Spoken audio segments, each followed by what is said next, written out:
One of the unspoken rules in Clash Royale is that a miner first play has to be on the outer tower corner, which might sound stupid because it makes it very easy to catch.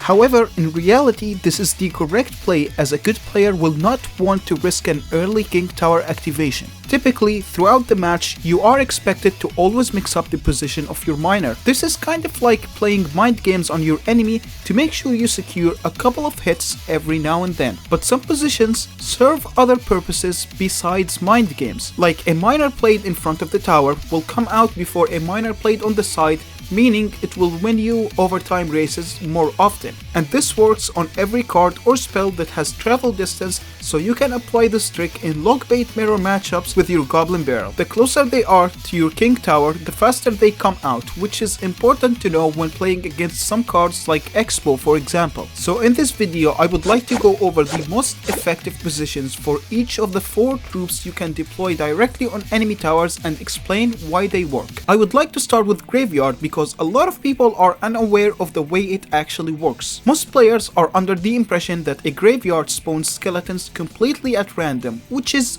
only partially correct. What I mean by this is that skeletons only spawn around the circumference of the circle, aka they don't spawn in the middle area. And this is pretty easy to prove, as I can drop 4 graveyards here and all of them would follow this rule. It is very unlikely that my level of unemployment is high enough for me to spend like 20 hours trying to get perfect RNG in 4 graveyards in a row just to spread misinformation. If the graveyard spell is played with a chunk of it outside the map, the circumference will bend around the corners, making the middle part of the graveyard spawn skeletons when in theory it shouldn't. This is why people play it on tower in a position where half of the spell is clipped outside of the arena, because if you play it around the tower but with the other side being inside the arena like that, then the walking distance for the skeletons that spawn on the further side will be bigger. But it goes deeper than just playing it like that, as moving a tile up, down, left or right will change results significantly. Normally when you play a graveyard in this common position, the opponent will play their cards this way, as it will cover the majority of the graveyard's possible spawning points. Moving the graveyard 1 tile towards the middle of the arena makes the odds of the skeletons spawning on the opposite side of the tower slightly higher, because the graveyard spawning radius goes beyond just 1 tile around the circumference of the spell. This position makes it more effective against melee counters like Valkyrie, because they can't reach the opposite side, so the opponent will need to either play a spell or another troop on them. If you are running a splashy tank like Baby Dragon, then moving the graveyard 1 tile below will reduce the skeletons spawned behind the tower, which will make tank counters more likely to walk in front, making splashing the tower a lot easier. But if you're using a non-splash card to tank, it's probably a better idea to go for a high position instead, to make it more likely for their cards to walk away from the tower instead of defend it. Against ranged cards like archers, this position is worse because they can hit all the sides, so it's better to have the graveyard circle arc right on the tower, so the skeletons would spawn right on it and sneak a few more hits. Against poison, this same logic applies, since all the skeletons are gonna die anyway. Having the arc right on the tower gives you better odds at hitting RNG hits from the skeletons spawning right on top of it. Some players will intentionally keep their tornado under level to be able to activate their king tower off of your graveyard, which would lose you the entire game. To counter this, I would go for a lower position, as it will make the king activation with an under level tornado slightly harder to pull off,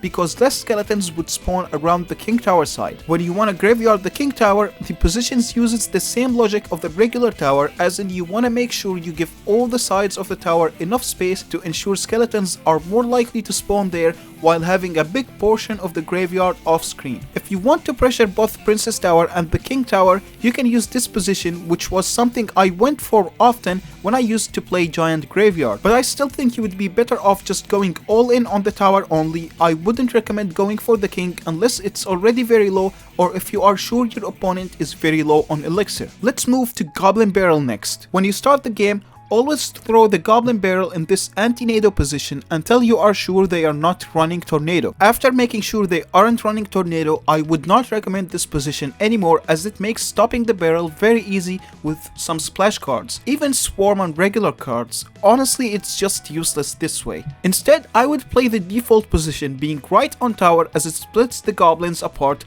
making it effective against splash cards. Obviously some splash cards like Bowler can stop the default barrel position, but only a small amount of splash cards can manage to stop it, so go for it if they don't have these cards. The default position is only slightly more effective against swarm cards as they can block 2 goblins, leaving the third one to deal damage. Some tower troops makes this absolutely useless because the cannoneer will just like one tap the third goblin. Also, placing swarm cards early can fully counter a default barrel position with most of the swarm cards. One of the main tricks pro players use is quick evo skeletons plant in the back so that the extra skeletons will reach the 2 upper goblins in time. To counter these strategies, you need to start using side barrels, which can get you a ton of damage if they don't catch it. And side barrels aren't only useful against troops because Barbarian Barrel covers less space than Log, so it ends up missing one of the goblins. Front positions are also very useful against swarm cards because it allows you to protect your barrel with a log. That pre-log, even if they see it coming, would stop them from using evolved skeletons to counter your Goblin Barrel. But in some situations, front positions can be a horrible idea, especially if you have cards tanking,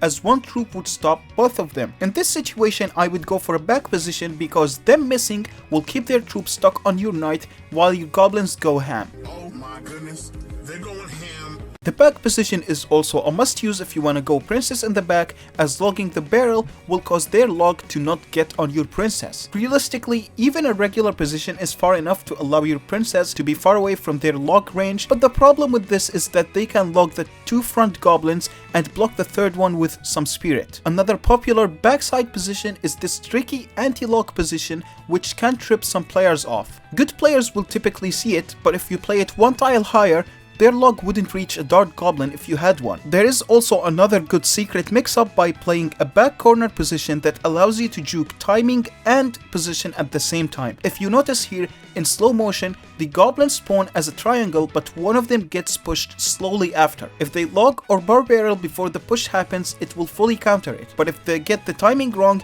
the goblin that got pushed will survive and will threaten more damage if left ignored. Top players go for that tricky position because the old one can get the enemy king activated, so it's best to avoid it. And this also applies for the side tricky barrel if it's played on the king's side.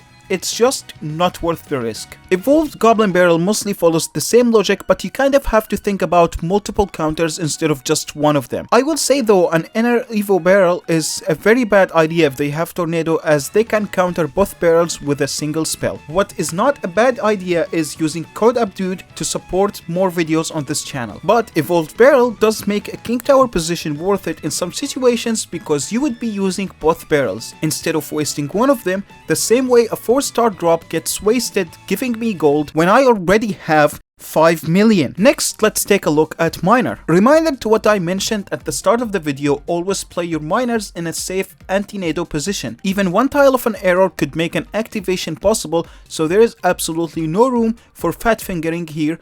Go hit the gem. After verifying the lack of tornado, the most optimal position is the one that your opponent will not guess. It's important to keep switching positions in an unpredictable way, never let them know your next move. I would however be cautious of playing him around the king tower side, as a snowball might push him off close for an activation. And there is this forbidden tile that gets both towers targeting him, which is not really ideal. You could use it if you want to double lane pressure, as it will tank for both sides, or if you want to get that one last hit, as most people will not see that coming. I would say though, mind games alone are not enough. I would learn what each tile is ideally used for. Playing a miner in the back is the most ideal place when paired with bats, because a lot of the spells would not be able to hit them both at the same time. And this makes a ton of difference against cards like Delivery, as they have very high damage output and the recruit will have to waste time walking backwards. If the opponent has a building, I would look into playing the miner on an outer back tile, because if you played him on an inner front tile, they will get extra value having their cannon in a good position while also using it to take down the miner. The one time you want to play him on the building side is when accompanied by something like a balloon, as a couple of miner hits will allow your balloon to one-shot certain buildings. This middle position is also very helpful at predicting ranged troops as it covers up a bigger area than playing him closer to the wall. Sure, it might be risky, but if you pull it off, it's potentially a game-winning play most of the time. Before ending with miner, there is this one stupid play people do when they want to kill a princess by playing a miner behind her for some reason. Instead, you should play him on the bridge as it makes blocking him impossible because the enemy can't play cards on the bridge. Finally, let's take a look at Goblin Drill. This card has less positions to kinda consider. The main one is in front of the tower, as the goblins spawned from the drill would spawn directly on the tower. And on top of that, any splash tank they use to counter your drill will make your bomber or demolisher get free splash hits on their tower. Playing it on the other position, like behind the tower, your goblins will spawn very far away and would need to circle around the drill to get on tower. And it would give them more time to react to troops you play on the bridge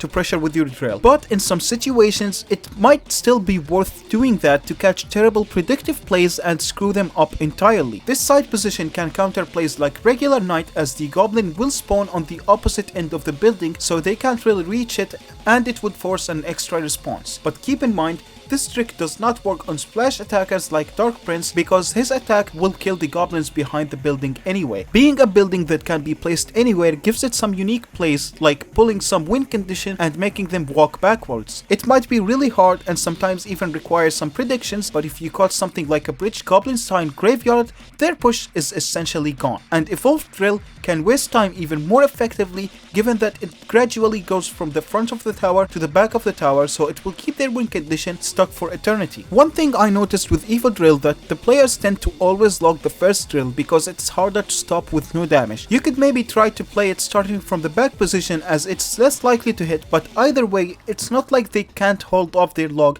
for the front one. This video kind of like took too long to make, except for that drill part. That was like, I don't know, it's like Goblin Drill does not have enough depth. I feel like it's the least skillful cycle deck of all time.